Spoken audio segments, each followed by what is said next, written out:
people don't trust us. I mean, I think it's a disgrace during the cost of living crisis. You are not trustworthy. Someone has to do something.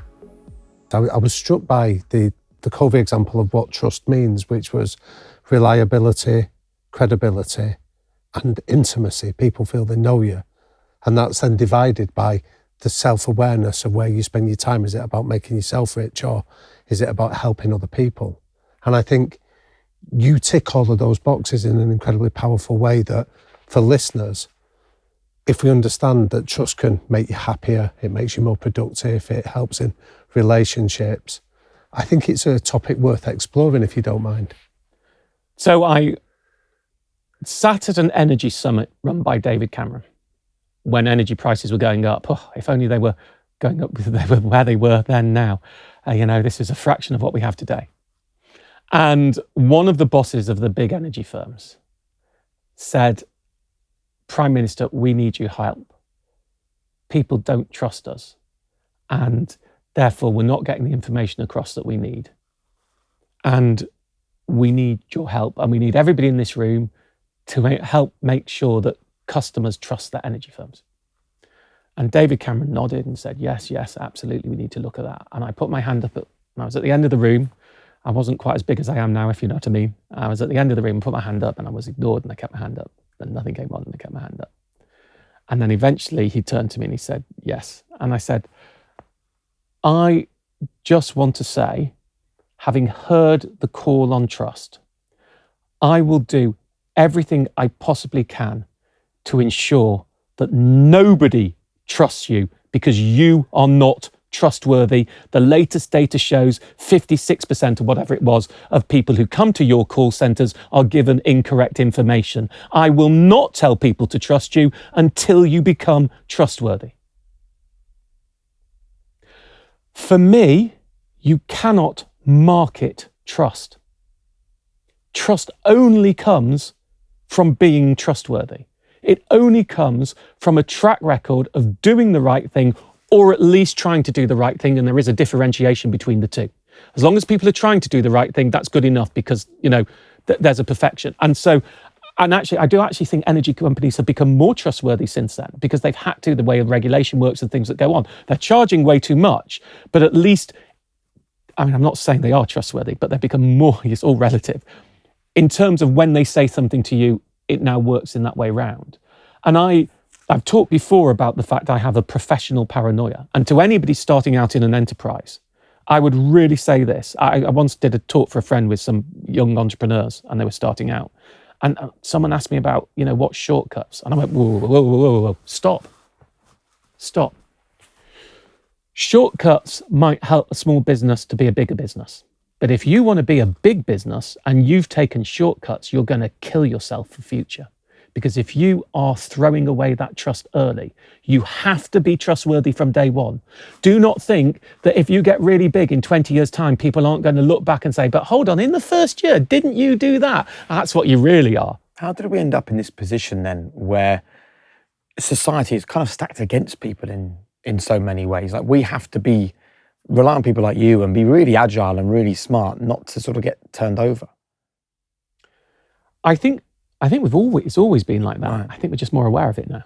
And I think some of that is the democratization that the internet brought. I think the internet was incredible for enabling people to look up instant resources and find out information about what they want. It's been an incredible force for good as well as a force for bad, the internet out there. And I do think that awareness, you had programs like That's Life, which were consumer empowerment. You had Watchdog, which I was a big fan of, and I think it's an absolute tragedy that the BBC, our public service broadcaster, has reduced that to a concession on the One Show. I think it's a disgrace during the cost of living crisis that there is now no mainstream consumer programme that is in primetime BBC. There is on ITV, but there isn't on BBC. And I would love the competition. And it always did something different. Watchdog's curative. It looks at people who've had problems. I'm preventative. My whole aim is to try and prevent the problems in the first place, or get redress when they have happened. When there is injustice by design and it's bred into the system and they're doing it full knowledge, that's when I kick into action. And that's when it's a story. At the moment I'm working on motor finance reclaiming, which is going to be the next big thing. And that's all about discretionary commissions where lenders said to car dealers, if you want more commission, you can just put the interest rate up. And they did, but they didn't tell people about the discretionary commission. And now there's a massive investigation by the regulator, and I think people are going to get large amounts of money back. Anyone who bought a car or a van or other forms of motor vehicles on finance before 2021, that's going to be over the next year the big thing that's coming out, and there's going to be billions of pounds paid back. Systemic, deliberate. Look, we all know the struggle of deciding what to eat, but what if I told you that Huel can make that decision easier? Their Taster Bundle has got 8 ready-to-drink bottles, including their Black Edition, which has got 35 grams of protein, 6 daily A to Z vitamins, 8 complete nutrition bars, 2 hot savoury pots, and a free Huel t-shirt. All you have to do is click the link in the description to unlock your offer now at huel.com/highperformance. You know, PPI, £40 billion, systemic, scripted mis-selling to rip off the most vulnerable in society. Deliberate, calculated, selling people a near worthless product, doing through scripted, very clever mis-selling, not even telling people they got the product, saying when people ask for a loan, you'd be told, yes, you're fully insured loan. And the fully insured meant we're selling you a second product on top. That's actually where all the profit is. And we're not even breaking out the fact we're selling you a second product on top. And that's why £40 billion was paid back on that. Though that's where I like to kick off. Human error now. But then when we hear the passion in your voice around like the anger at that kind of systemic injustice, I'm interested in the source of it for you, of what ignites that anger to want to put yourself out there and challenge the system. I think sometimes when you understand it, you know, when you steep yourself in it and live and breathe, and you know that the people who design these systems are also steeped in it, and then you just think, you bastards, you've deliberately done something to profiteer, and you're taking that off many people whose lives are going to have a much worse impact. I'm not anti-capitalist. You know, I believe in making money. I believe in entrepreneurship. I believe in all of those things. But I think you want to be able to sleep at night. So when I did bank charge reclaiming, which we got £1 billion back, which was like the predecessor to PPI reclaiming, which was even bigger. And in the early days of both of those, they were running simultaneously. And I did template letters at the time rather than the tools we use now. I think we did 6 million template letters for bank charges and more on PPI. I mean, enormous numbers. And I met someone later who worked for a debt charity. So I probably met them in about 2010, 2011. And they said they had worked at the banks in the early days of my bank charges and PPI template letters. And what she said to me that was fascinating, she said, do you know that about 20% of your letters, and they know what mine are, about 20% of your letters, where it says your name, your address, your details, people would leave that in. They wouldn't delete the your name, your address, your details. And 5% of your letters, people would just send the letter in without adding their details. So people would post a template letter, they'd print it off the site, they'd say your name, your address, nothing personal, your case, and they'd post it.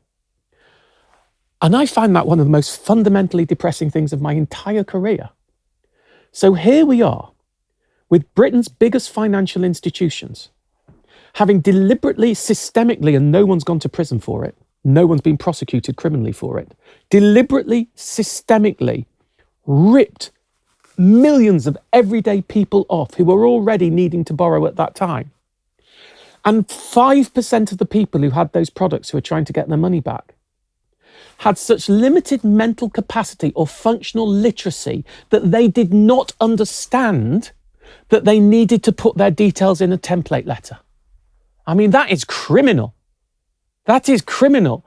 And you sit there going, well, someone has to do something. Someone, you know, and I remember the later days of PPI, alongside which we negotiated to make sure that when they were putting a close on it, the FCA made sure the firms put money in to help the vulnerable people claim, because it's just too difficult for some people.